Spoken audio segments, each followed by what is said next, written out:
Merci aux organisateurs du séminaire de m'avoir invité. Donc, Thierry Pasquet, je suis en charge de l'édition et des projets de culture numérique à l'Espace Mendès France. Donc, l'Espace Mendès France, c'est un centre de culture scientifique, technique et industrielle qui est situé à Poitiers, qui a une vocation régionale à l'échelle de la Nouvelle-Aquitaine avec nos collègues de Bordeaux, Limoges et Mourinx.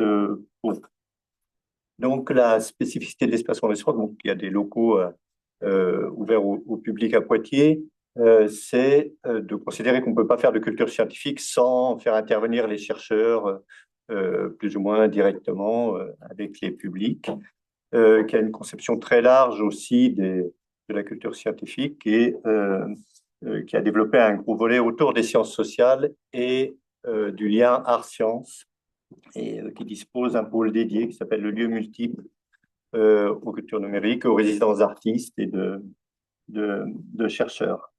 Je suis aussi très impliqué dans l'association des usagers francophones de Omeka, dans la réalisation de bibliothèques numériques. Donc, c'est un logiciel libre dédié aux bibliothèques numériques et à la constitution de corpus de recherche.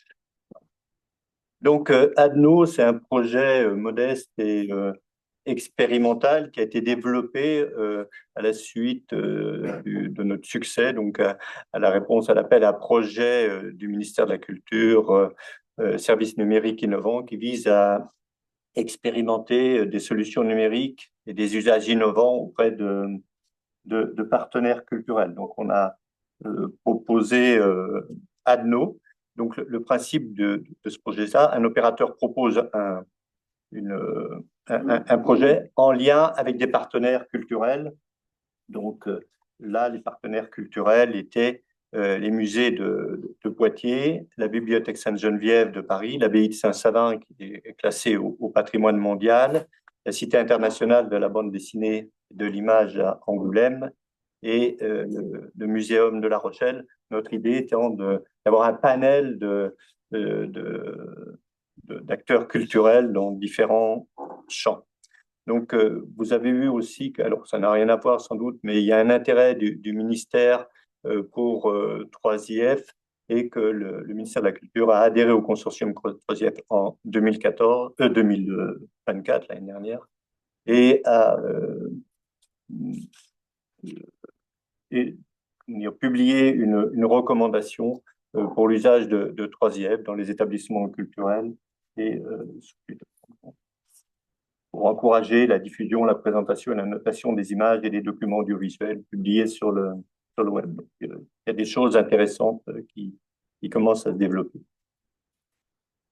L'objectif de ADNO, donc c'est un projet, pas un projet de recherche, mais d'abord un projet qui s'adresse aux médiateurs et médiatrices culturelles et scientifiques dans l'objectif d'utiliser des premières mains, donc des documents de première main, entre guillemets. Donc, l'idée, c'est qu'on constate qu'il y a de plus en plus d'opérateurs qui s'engagent en faveur du libre accès, des sciences ouvertes, et qu'il y a de plus en plus de ressources disponibles sur le web, de qualité, convenablement documentées, parce que bon, les animateurs, donc, en gros, font une recherche Google, piochent des documents, prennent un PowerPoint, font une présentation, etc. Vous voyez la mécanique, donc on a voulu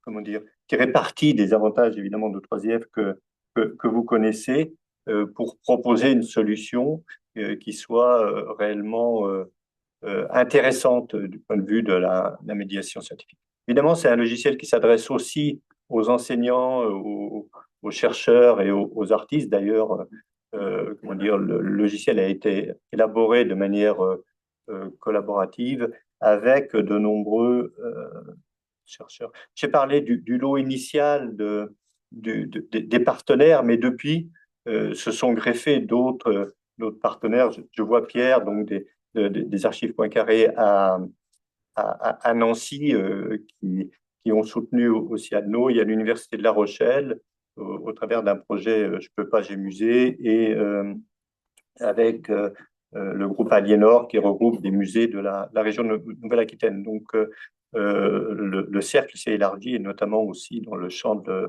la recherche. Donc évidemment, la promotion du libre accès et des sciences ouvertes.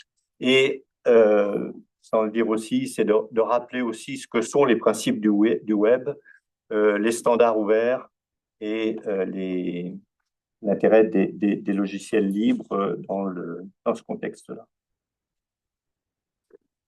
Donc, alors évidemment, Anno vient aussi de sources d'inspiration. Donc, vous les connaissez peut-être parce que ce sont vraiment des outils intéressants. Donc, évidemment, il y a Stories qui est le pionnier de ce genre d'outils qui a été développé par Cogap et qui est utilisé par la BNF.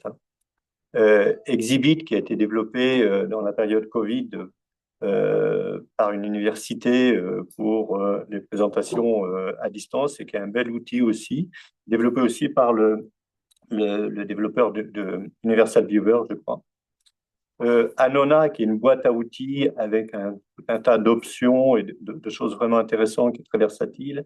Et Tessel, qui a été développé au Media Lab de Sciences Po, mais qui n'utilise pas 3IF, mais dont l'ergonomie nous avait bien plu, qui prend des images classiques. Donc voilà, donc je vous engage à tester aussi ces outils-là si vous êtes intéressé par la problématique. Donc, Adno, voilà les bases de l'outil. Donc, on l'a voulu vraiment très, très simple, le plus simple possible, donc avec des présupposés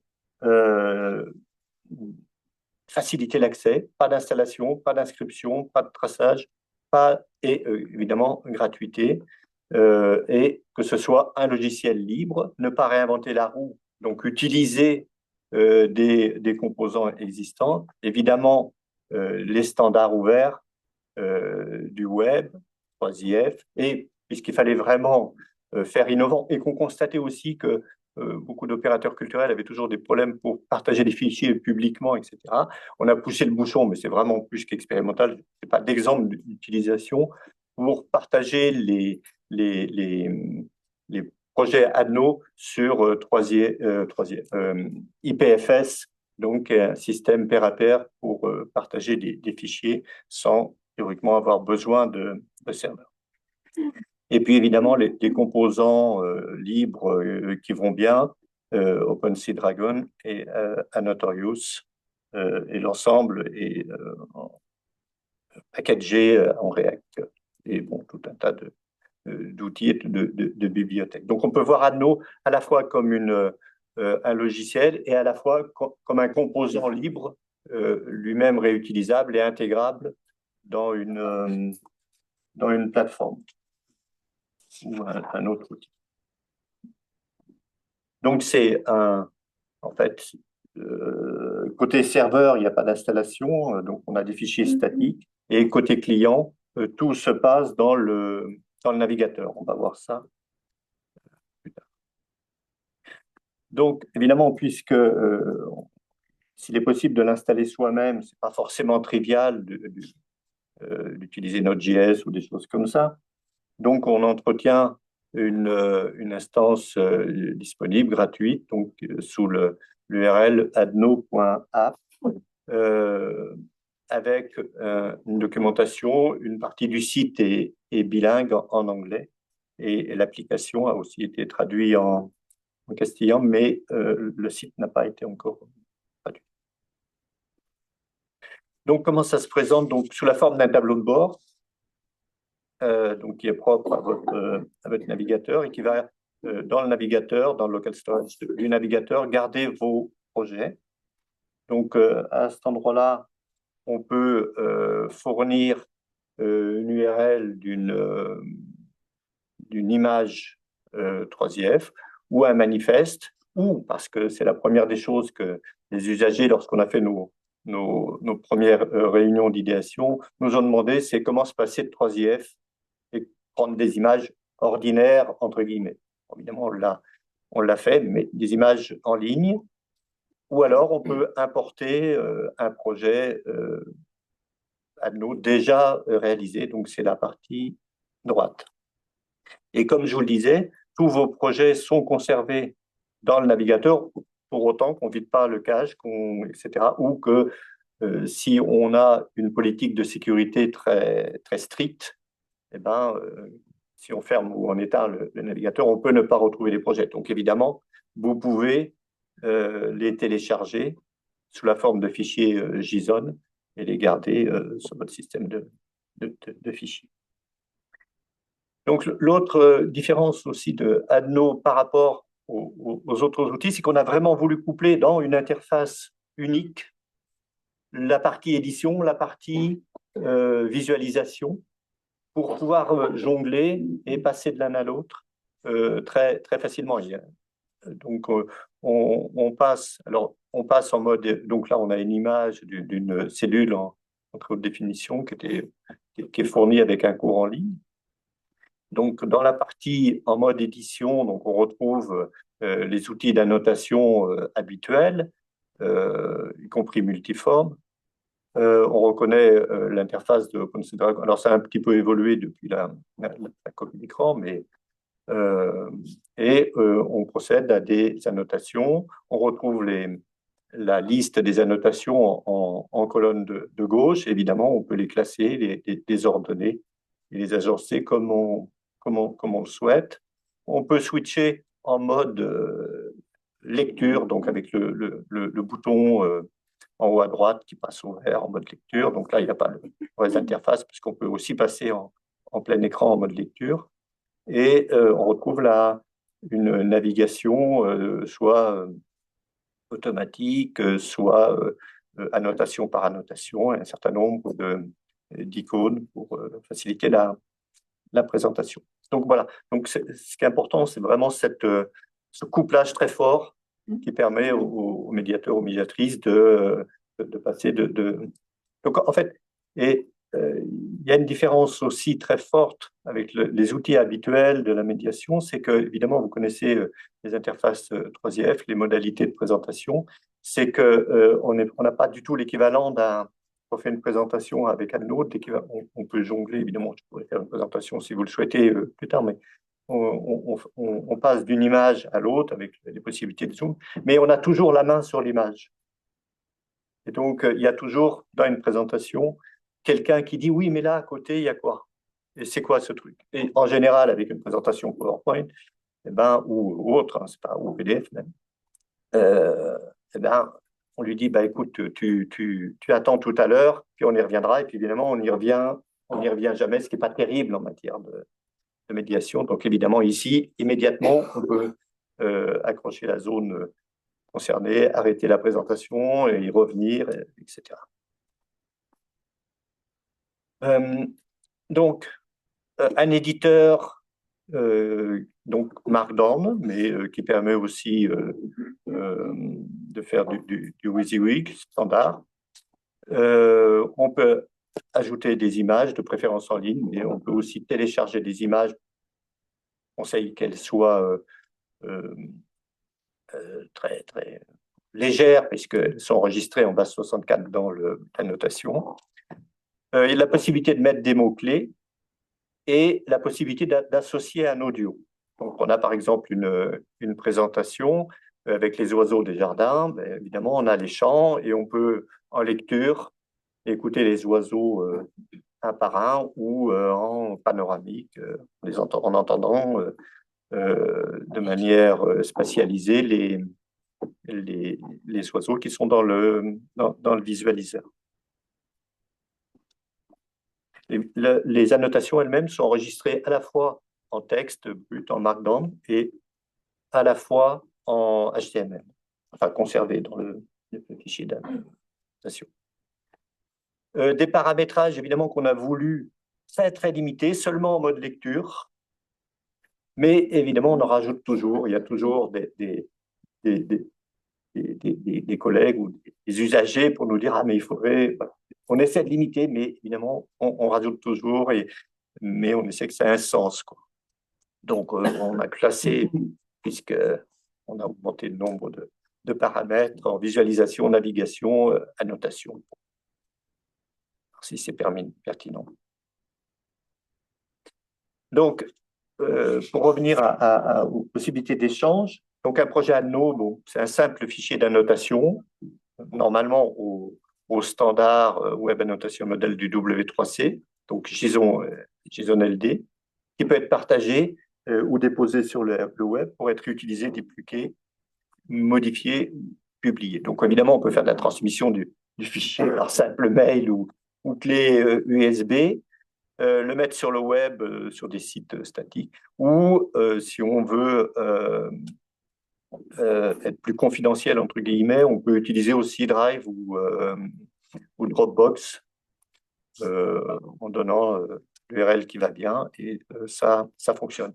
Évidemment, je l'ai montré, on peut intégrer une présentation Adno dans un iframe, ce que fait, par exemple, si vous allez sur le site de la bibliothèque Sainte-Geneviève, là, il y a un site dédié à la corvette l'Aurore et qui présente les plans et les maquettes de la corvette avec Adno. Et évidemment, comme je vous le disais, la possibilité d'utiliser IPFS. Donc là, on ne donne plus une URL, mais on donne un identifiant unique, une suite de chiffres et de lettres, d'une vingtaine ou une trentaine de termes qu'on met dans l'URL, et il nous récupère le fichier JSON qui a été mis sur un ordinateur dans le réseau. Bon. Ou alors, en IPFS, on peut aussi passer par une passerelle web. Bon, je vous le disais, c'était pour pousser le bouchon du caractère innovant de l'appel à projet. C'est une petite vue sur le fichier d'annotation et une vue sur le tableau emblématique du projet qui est le Notré, le siège de Poitiers. C'est un très très grand tableau qui a fait l'objet de prises de vue en très très haute définition et qui se prête vraiment à l'outil pour raconter une histoire, parce qu'il y a toutes les scènes et les détails de la ville, des choses qui ont perduré, etc. Donc c'est vraiment le projet emblématique. Donc et cette dimension interopérable aussi est intéressante. Donc là, en haut à gauche, vous avez la corvette l'Aurore dont je parlais, donc par des bibliothèques Sainte-Geneviève, insérée dans une page via un frame. Alors évidemment, on peut ne pas mettre, on a des options pour mettre ou pas les icônes. En dessous, on a une adaptation qui a été faite à l'Université de La Rochelle et dans le cadre du projet Je peux pas, j'ai musée, où les opérateurs ont réalisé les annotations, enfin une série de 3 annotations avec Adno, mais ont décliné une autre interface de visualisation spécialement pour une table tactile.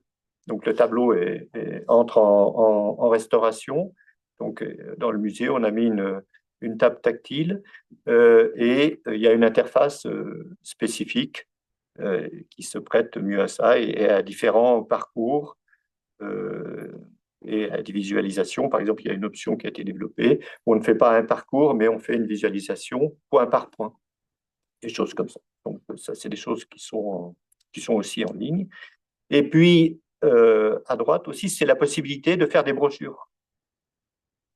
Donc, la motivation est due au fait qu'un stagiaire fait une présentation et son chef lui dit « Ah ben non, moi, de l'ordinateur, je veux que tu m'imprimes la présentation des annotations 3IF. » Bon, il ne présente pas les choses comme ça, mais sur un papier pour que je puisse corriger. Donc, évidemment, l'interopérabilité se prête à ça, mais ça pourrait être bien de faire des vraies brochures, quoi, parce qu'on pourrait adapter aussi la définition à la qualité du résultat. Évidemment, détourer on l'a vu tout à l'heure dans le projet Glycérine, de présenter les annotations sous forme de tableau avec la vignette, etc. Donc ça, on aimerait l'intégrer à Adno dans les versions qui arrivent. Donc en cours, bah évidemment, c'est un logiciel libre, donc on attend les retours de bugs, les corrections, etc., etc.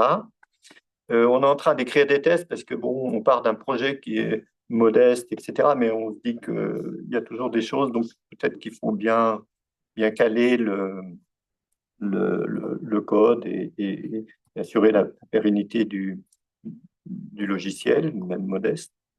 L'import-export de manifeste 3IF, donc l'import, c'est déjà le cas, mais en fait, j'aurais dû ajouter de manifeste 3IF annoté. Donc, pour échanger aussi avec d'autres plateformes, je crois que c'est votre souci. Bien vérifier qu'on est conforme aux spécifications des standards. Parfois, il peut y avoir un peu de flottement. Donc, projet. Et on est en cours aussi de toiletter, de faire évoluer un peu l'interface. J'en ai un peu marre de cette barre bleue que je vois depuis 2 ans, mais bon. Et d'étoffer la documentation et la traduction. Donc, ce qui est demandé, c'est l'utilisation de plusieurs images, ce qui n'est pas le cas aujourd'hui.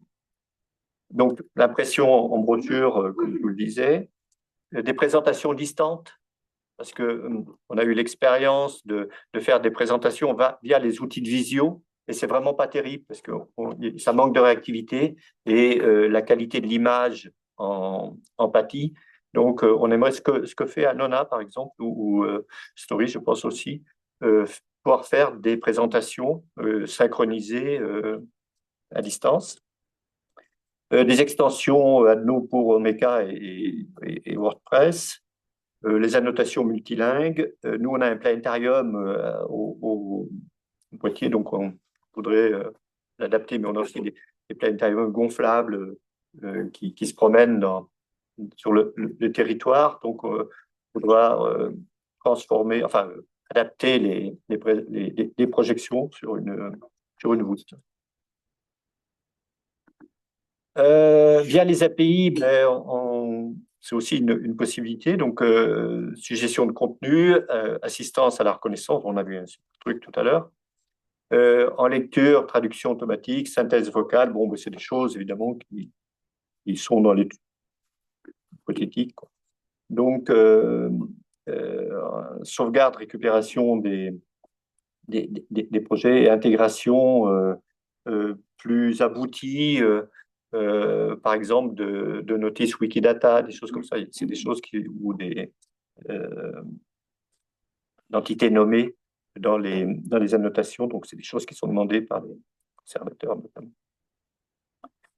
Voilà, je vous remercie. Voilà.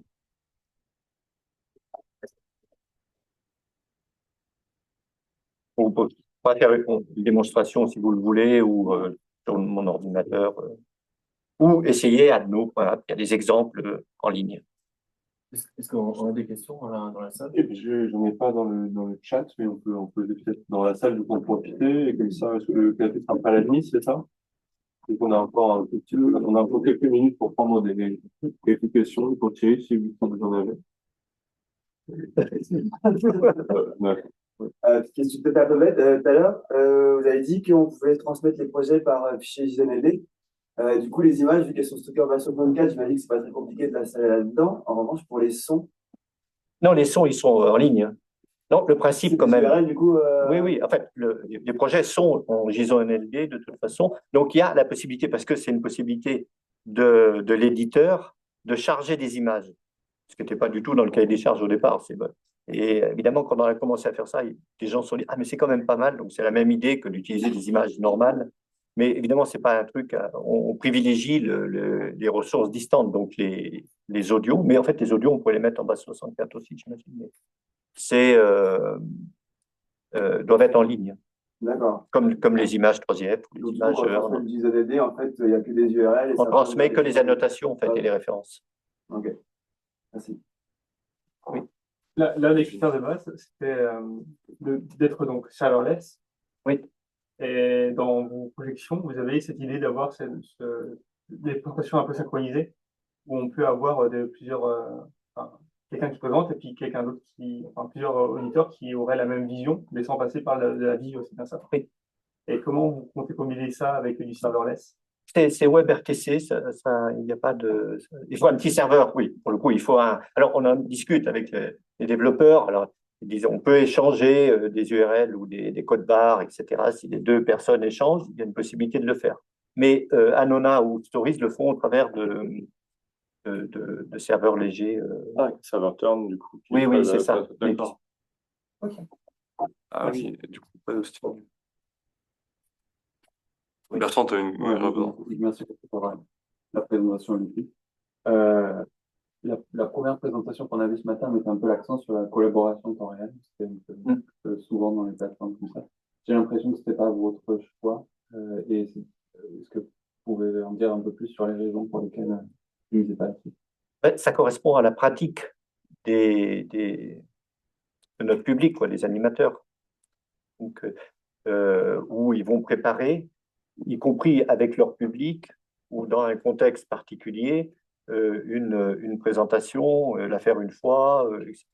Donc, ça ne correspondait pas. Puis, l'idée, c'était vraiment de faire simple, commençant en serveur, etc., etc. Donc, mais c'est quelque chose qui est demandé. Je n'ai pas dû le lister, mais j'aurais dû le lister éventuellement dans les choses à venir et peut-être. Mais ça ne fait pas partie des priorités. Ce qui est plus demandé, c'est la possibilité d'utiliser plusieurs images. Parce que les questions de mes collègues, c'est vraiment lié à nous. On sent que Oui, nous, on va avoir besoin de la collaboration. Ça va pas être facile d'arriver à se passer vraiment d'un serveur longtemps. J'y pense aussi parce que vous avez parlé d'IPFS. D'ailleurs, c'était une autre question, c'est à quel point vous envisagez d'intégrer. Parce que là, si j'ai bien compris, il y a la possibilité d'utiliser un partage de l'IPFS. Ça marche, pas directement, c'est pas intégré comme fonctionnalité dans l'outil. En fait, on peut passer des images IPFS, donc un CID, donc, ça il va récupérer l'image. Et ensuite, sur son ordinateur, on peut faire une référence à un fichier, disons, enfin, ADNO, donner son CID et le fournir à quelqu'un d'autre. Donc, non, ça fonctionne. Oui, c'est ça, oui. Et en JS pour IPFS. C'est hardcore. Oui, c'est ça. Au départ, c'était un L'Oréal, un projet L'Oréal du Ouais. de l'agriculture. Maintenant, c'est développé par qui? Parce que finalement, le projet est terminé. Ah oui, oui, le projet est terminé. La manifestation de restitution a eu lieu à la Maison de Métallo en début décembre, je crois. On continue, parce que enfin, l'espace Mendès France a aussi d'autres. Comment dire, la problématique du libre, des formats ouverts, enfin, tu nous connais pour le coup, parce qu'on a fait un projet ensemble. Ouais. Et puis, perdure, donc on va pas laisser tomber. Et par ailleurs aussi, il y a une politique de développement de la culture scientifique au niveau de Nouvelle-Aquitaine qui nous permet de mener des projets. Alors évidemment, on fait pas, mais on a des projets de promotion de 3IF auprès des opérateurs de Nouvelle-Aquitaine. Et on a un autre projet qui s'appelle Ticodrome qui prend le problème dans l'autre sens, c'est-à-dire de dire, ben voilà, nous permet d'utiliser des images scientifiques fournies par les institutions, mais ça peut présenter un intérêt aussi de produire de nouvelles images, de très grandes images, des synoptiques, tout un tas de choses qui peuvent être utilisées avec ce genre d'outils.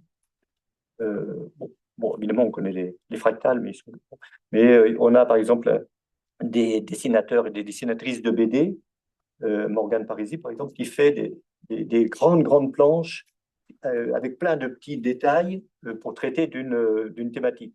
Elle en a une sur la mort. Donc évidemment, ce genre d'outils se prête. On a aussi avec le centre de la BD des projets avec les élèves où ils font des dessins. C'est aussi une modalité de parcours. Donc, évidemment, on ne fait pas refinancer à nous, mais on a des projets